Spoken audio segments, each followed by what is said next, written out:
Brenner Mills, Minnesota Vikings. Just want to win one before I die. Dalton Zahnrecker, Dallas Cowboys. Just trying to earn a little respect. Lane Cooter, the conductor of the Baker train. And today on Wide Eye Sports, we will be answering the age-old question of why is Jalen Hurts so much better than Cam Newton? Just kidding. Just kidding. No, We are going to be debating Cam versus Jalen here on the show today.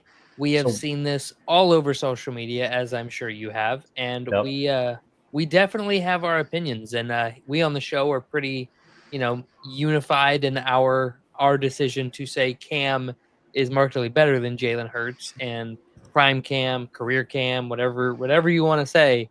We think Cam is superior to Jalen Hurts as a quarterback. And because of that, we didn't want the show to come off as just pure bias. We didn't want to just sit here and crap all over Jalen Hurts. Because all three of us would be doing that. Yeah. We turned to the only person that we could find that would disagree with us, and that's AI. And then Allen Iverson wouldn't respond to my DMs, so we turned to ChatGPT, and we made ChatGPT give a reasoning for why Jalen Hurts is so much better than Cam Newton. And what ChatGPT was able to come up with us for the bottom line for ChatGPT on why Jalen Hurts is superior to Cam Newton. Cam Newton was a highlight reel. Jalen Hurts is a championship caliber, franchise-defining quarterback with elite leadership, accuracy, and football IQ. You build a dynasty around Hurts, you build a spectacle around Cam. And I'm going to go ahead and say it. I don't disagree, or I don't agree with that. I don't agree with that at all. I feel like if things play out just a hair bit differently in that Super Bowl, they could go on to build a dynasty around Cam. Now, obviously they didn't, but neither have the Eagles yet. So I will momentarily rest. I will let you guys talk. Give your Wait, did you just say that they they haven't built a dynasty around Hurts yet? Yeah, Cam. this is. No. They haven't built a dynasty around her. We're not in a dynasty mode for them. I mean, I would argue that Dynasty? Bro, you need 3 championship rings on your fingers to even approach dynasty. I understand that, but And that's like 3 and 4. The team that they have built around him, like they still have a dominant defense.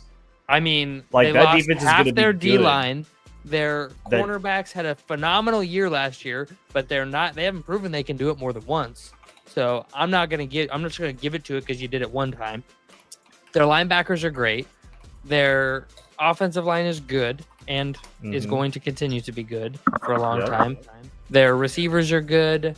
Their receivers are great. They have probably a top 3 wide receiver duo in the NFL. They also have the number 1 or 2 running back in the NFL. I mean, after this season, he may not even be in the top 10 this season. I've talked a lot about it. You've been talking a lot about it, but that's another thing. That's another one until we see it. We don't got it. We've seen it. And they still have seen it time and time again throughout history. And I mean, they still have Jordan Davis and Jalen Carter on that defense that they had last year. Yeah, those are big boys. They can't play a full game. They need subs. They need rotation.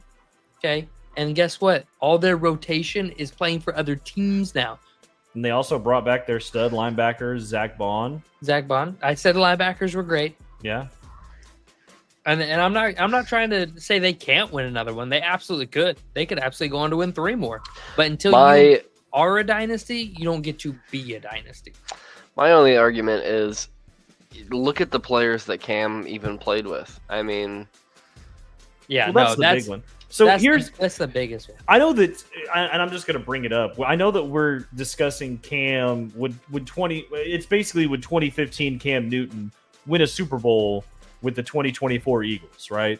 That's the whole argument. Well, would you like to bring up the stats?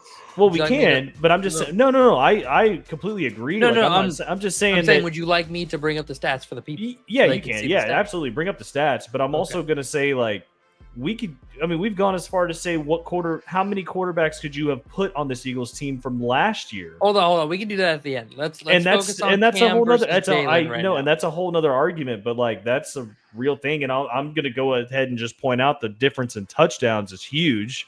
Cam Newton totaled for that's the best season. That's not even the 2024 season. No. where I gave Hurts- Jalen Hurts all the credit I could. Him at his peak performance as a player.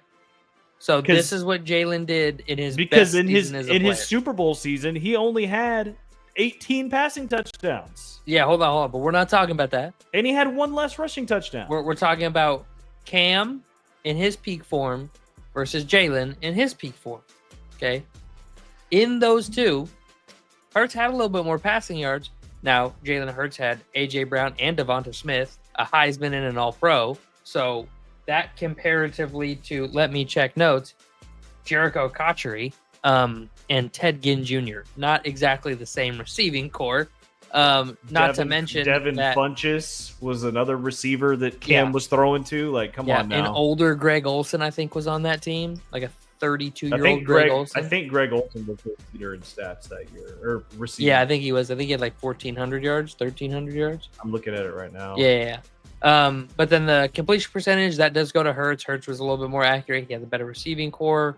Only natural he would complete more passes. He had 11. Yeah, but like exactly that comes down to the talent of your wide receivers too. You know how many and drop we have passes we have a metric for that here in a little bit that we'll get to that breaks down the supporting cast of both guys through their first 5 seasons in their entirely. I did their first Jericho 5. Cotchery. Just to give you an example, Devonta Smith, with the season that he had last year, he would have been the leading receiver for Cam Newton in 2015. Yeah. And that's Jalen Hurts, wide receiver 2. And Devonta Smith only played in 13 games, so I'm curious how many other. Yeah, all the other receivers that we named played in more games than Devonta Smith did. Yeah, and AJ, so passing yards, way more passing touchdowns with the fewer passing yards. And even if you take the tush push touchdowns, right, he didn't have 13 tush push touchdowns; he had 7, right? So even if you take those short yardage touchdowns that Cam probably threw 4, Cam's still winning that every time. Interceptions, he was not only better in interceptions, but better with fumbles. Didn't turn the ball over and didn't put it on the ground near as much as Jalen did. Pro Bowl plus, so that's Pro Bowl or All-Pro level teammates. Cam had 4 on offense. Jalen had 5. Rushing yards, Cam wins again. That dominates. He had 30 more yards, not insane, but nonetheless wins again. Jalen did have 5 more rushing touchdowns, but as we talked about before, the tush push, he's going to get 7 or 8 of those a season, guaranteed, 1 every other week. That's why he's such a great fantasy quarterback. Yards per attempt, 3.9 to 4.8, basically 4 to 5 yards is the average there.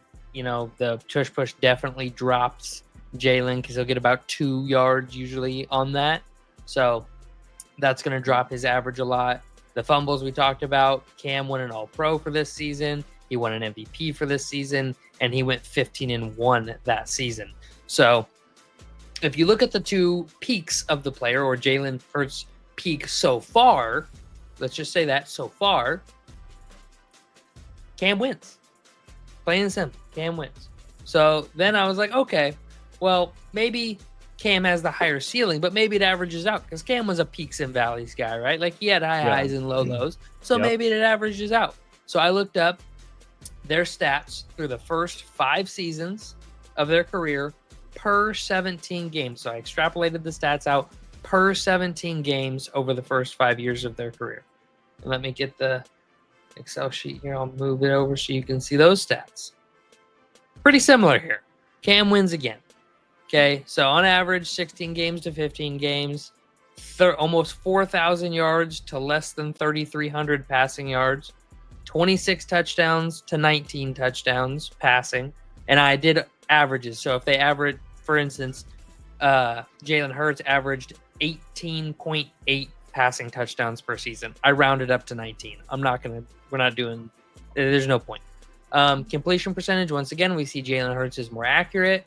Interceptions. Cam, on average, turned the ball over a little bit more through the air, especially earlier in his career. He very much struggled with throwing the ball high. He would throw it when he missed high, and that caused him, when throwing over the middle, to throw it right into a safety's arms. So that was a big complaint of his through his early career. Passing attempts, though, He averaged about 100 more passing attempts a year through 17 games compared to Jalen. So you're naturally going to turn the ball over more through the air when you're passing more. Now, I don't know if it's the ratio matches. Hurts probably has a little bit better ratio, but nonetheless, a couple of those go to just generally passing the ball more. Rushing yards, once again, almost identical, yeah. very even. But Cam's, none of his came off the tush push. I'm not saying Jalen Hurts is getting a ton of rushing yards off the tush push, but he's getting 50 a season. He's getting at least 25 tush pushes a season, 2 a game minimum. He's getting a couple yards on those every time. So there's that. Rushing touchdowns. Jalen has the tush push. He gets that. Obviously, we're not, and that's, props to him. But Cam could have done the tush push. Just because nobody had the foresight to put him in that position. Cam Newton was a physical freak. I mean, dude was the athlete, right? Like, I don't think anybody could sit here and try to argue with us that, oh no, Cam Newton couldn't do the tush push. He's not strong enough, right? Like, yeah, dude was an animal. Yeah. Yards per attempt, Cam Newton averaged almost 5.5. Jalen's at that 4.5, about that yard difference, just like before. Fumbles per season, Cam was a little more responsible with the ball. Jalen put the ball on the ground a little bit more often. All pros, Cam had the one lone all pro and one lone MVP that we talked about earlier, whereas Jalen Hurts has neither so far throughout his career. But he does have a Super Bowl. And that was the next thing I was just about to bring up is he does have the Super Bowl, the Super Bowl win, and that's the only argument that I really heard people talk about whenever they're comparing Jalen Hurts to other people. It's like, oh, well, Jalen Hurts has a Super Bowl MVP. Jalen Hurts has a Super Bowl MVP. Like, that's literally all they ever had to say. Whenever I ever heard anybody argue with me about Hurts. Did Eli Manning get voted into the Hall of Fame this year? No. And he has 2 Super Bowl wins? Yeah. Right? Yeah. So it's like, why are people are already talking about Jalen Hurts going into the Hall of Fame, and it's like, I think you guys are pretty well stacked on Cowboys Twitter there, and Eagles Twitter's leaking over, because I have not seen that at all. I haven't seen that yet either. I haven't seen that at all. I have seen people saying that he is better than Cam Newton. I have definitely seen that. And let's be real. Cam Newton's not a Hall of Fame quarterback. I think Cam Newton's the greatest mobile quarterback of all time. Like, so I put it this way. If Cam Newton was prime Cam Newton all the time, or even as close as Brady was to prime Brady all the time, right? Like, prime Brady was a 10 out of 10, but Brady was naturally sitting at an 8.5 out of 10 all the time. Like, weekly. You're expecting 85% of Brady's best on a weekly basis. If his best is 400 yards and 4 touchdowns a game, you're getting 85% of that on a weekly basis. Prime Cam would be similar. He would throw for 150, 200 yards, and he would run for 100 to 150 yards. Like, he would just be unstoppable in a game. But then there would come the game where he just had a complete meltdown, had like 4 turnovers in the game, couldn't complete a pass, and just hurt his team massively. And he would go through peaks and valleys of that throughout his career. If you could have just the peak Cam Newton, or just 85% of the peak Cam Newton, he would be a Hall of Famer, a first ballot Hall of Famer at that. And he's not. Like, that's not what he is. And I'm not trying to diminish Cam's career. He has an MVP. He'll be nobody could take that away from him. But it's just like Matt Ryan. Matt Ryan's not going into the Hall of Fame, in my opinion, anytime soon. MVP or not, like, that's not, you're not, just because you win an MVP, just because you were the best for 1 year doesn't mean you should be enshrined in the Hall of Fame. That means you have an MVP. You get your enshrinement moment is the winning of the MVP. You have to be top of the league for 10 years, 15 years to win that right and be a Hall of Famer. And Aaron Rodgers a Hall of Fame quarterback? Absolutely. 4-time MVP. Yeah, Aaron was Rodgers a peak of 15 years in the NFL. Won an MVP in the 2020s, won MVP in the early 2010s. Like, there's a 10-year long peak of MVP play there. Like, that's a Hall of Famer. Yeah. I still do believe that Eli Manning got snubbed, though. I think he will Eli make will it. Get, Eli will get in. He'll If get you have in. multiple Super Bowls, and you're a leading piece of the puzzle for those Super Bowl teams, you will absolutely get into the Hall of Fame one day. Now, he is not a first ballot Hall of Famer. Tom Brady's a first ballot. Peyton Manning's a first ballot. Drew Brees a first ballot. Aaron Rodgers is a first ballot. Eli Manning is not a first ballot. Okay. In my opinion, Ben Roethlisberger should not be a first ballot. I think he's a very respectable quarterback, Super Bowls, but never won an MVP. Never had the, that success. I feel like he rode on the success of his defense.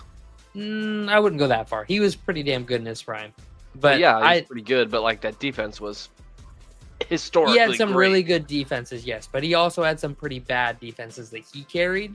So he carried his weight, and he's definitely a second time, third time guy that will make the Hall of Fame, no question. But I don't know if he's first ballot for me. But back to we're getting off topic here. Yeah, we are getting off topic. Back to Cam and Hurts. We have you've got to look at this long enough. So I'm going to move on to our last little metric here that I drew up for us. And that is a little thing I like to call team help score. And what that is I went through and looked at every running back, every receiver, every tight end, all the defensive rankings, all the O-linemen, and created a process in which if you had a 1,000-yard season with the quarterback, that's a point. If you had a Pro Bowl, that's half a point. If you had an All-Pro, that's another point. So, for example, Cam Newton had one Pro Bowl running back in his first 5 seasons with the Panthers, right? So he gets half a point. Simple enough? Yep. All right. So Jalen Hurts running back score through the first 5 years of his career, a 6. Cam Newton's, 0.5. Wide receivers, a 3. Cam Newton, 1.5. Tight ends, Cam has the clear advantage here. Yeah. 2 Greg Olsen to 0. And I will say, Hurts is crazy that Dallas Goedert doesn't have an All-Pro or a Pro Bowl. I was kind of surprised by that. So Dallas Goedert and Zach Ertz, they're no scrubs, but I forgot about Zach Ertz. Holy shit! Yeah, I'm surprised he doesn't have one.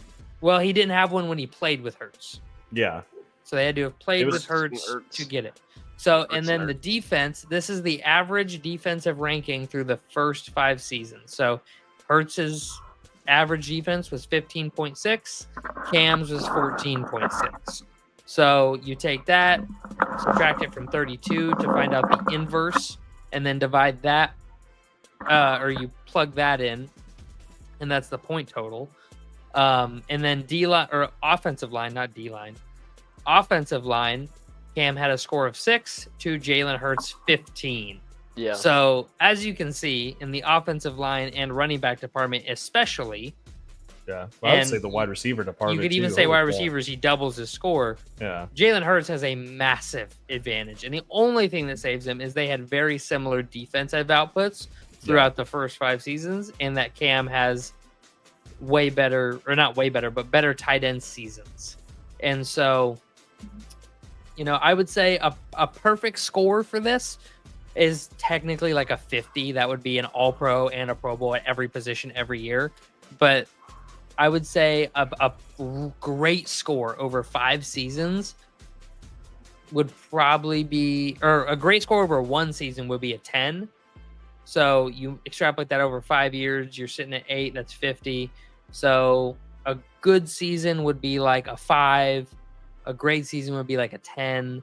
And then just a super team would be like a 12, right?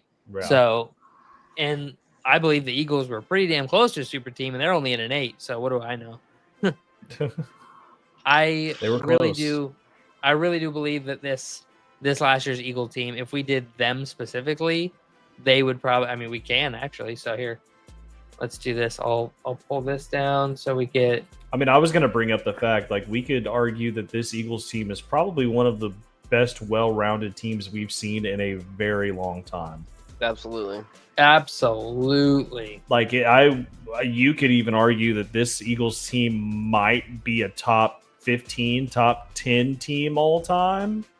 We'll see what happens with the top 15. Another new coordinator for him. Yeah. They could So they do definitely all- be top 15. also- So Yeah, we're talking all time in the Yeah, for history sure. of the Top NFL. 15. Top 15. That's how good mean, this Eagles team the as a only- whole was. the only non-Pro Bowl level offensive line player was Mekhi Becton. He was 4 out of 5 are at least Pro Bowl or above. You had AJ Brown, top 4 receiver in the NFL. You had Devonta Smith, top 15 wide receiver in the NFL. You had, Dallas Goedert, who's well, no, I probably was a going to talk top- about the D line. I was going to say one of the deepest D lines we've ever seen, period. You had all pro level play out of the linebackers. You had one of the best single defensive back group seasons of all time. Like they were insanely good this year. Like I don't have all the stats up in front of me, but you can go look at the stats and the Pro Football Focus grades Cooper and all DeJean that. was a DeJean? stud. Cooper Yeah. DeJean, and then you had Darius Slay back there too. Yeah, Like, they were all playing out of their minds all season. Who knows? They may replicate that. And they may go on to become a dynasty and be amazing. But they all played so freaking good, and I would put that team up against any team until you get back to the 2018 Patriots. You get back to the 2016 Patriots. My bad. Yeah, 2016, the 28-3 comeback Patriots, and then you put them up against the Legion of Boom Seahawks. like that's a good And then you would go from there. I think you probably put them up against the Manning Colts, the Brady and Moss Patriots, who lost the Super Bowl. Maybe the Rams with Kurt Warner. I was gonna say Baltimore before them, even. Baltimore Patriots. Well, Baltimore came up for me, but the thing is their offense was trash, dude. But their defense was their defense is probably the second best of all defense. time. One of the second, top 2. There you go. Second top best 2 defenses ever. So I agree, 7. but their offense was so terrible that I think the Eagles, the 2024 Eagles, terrible. It was pretty bad, dude. No, they had like a 1,500-yard rusher. They did, but who was their receivers? Who was their quarterback? Like they didn't need it. They had an offensive line who could move people out of the way. That offense wasn't good at all. That defense scored a lot. Hold on. You'd be surprised at how many touchdowns that they had the scored. 14th ranked offense, so they were top half of the league in offense. Yeah, because they would just run the ball. So hold on. They were 13th in passing attempts and 8th in passing yards that season. Put some respect on a name. They were second in passing touchdowns, 7th in net yards per attempt. Now they were first in rushing yards, 3rd in rushing attempts, 1st in touchdowns. You had Trent Dilfer started the games later in the season and went on to be 7-1. Oh wait, we're on the right team. Yeah, beat the Giants in the Super Bowl. And then you had Jamal Lewis for 1364. Priest Holmes was on that team as the backup running back. Oh God, Jamal Lewis and Priest Holmes. The running backs. That's what carried the offense mostly. Oh, absolutely. I'm not saying it didn't, but you had Shannon Sharp on that team. Wasn't he old by then though? He was 32. Yeah, I think he was. He was like 38. out of his prime. He's back end of his prime for sure. But I'm just saying that offense wasn't great. The offense does not deserve a lot of credit for that. But I will absolutely die on the hill if that offense was decent. Like a movement. All right. Yeah. Any other closing comments on Cam versus Jalen Hurts? Anything else either of you want to say to anybody out there? Clear cut, man. It's really not even an argument. I mean, we're talking about Cam Newton from 2015 putting him on this team. They would win a Super Bowl. I mean, you could argue that there's probably 10 quarterbacks from this year that we could have put on this team, and they would have won a Super Bowl. I don't know about that because the tush push is so it's all the line. It's all the line. Do not put any part of the tush push on the quarterback. It is a little on the quarterback because he has to make. It's mostly on the line and whoever is pushing the tush, brother. Just saying. It's not called the Jalen push. It's called the tush push. Just saying. I mean, what's stopping a team from having the running back take the snap and just doing the tush push in that aspect? They've done that. The Eagles have actually done that a couple of times where they fake the tush push and run it.